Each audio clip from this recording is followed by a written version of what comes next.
Subscribe कीजिए Softech solution channel को और दबाइए बेल आइकन को सबसे पहले लेटेस्ट वीडियो देखने के लिए।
दस के बंदे ग्रुप बन जाए ना हजी 10 के बंदे का ग्रुप बना लांगे ਆਪਾਂ यार 10 नहीं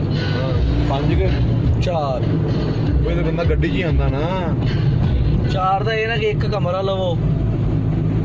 ਸਾਰੀ ਜਗ੍ਹਾ ਤੇ ਡਿਵਾਈਡ ਹੋ ਜਾਂਦਾ ਪੈਸੇ ਕਰਨਾ 10,000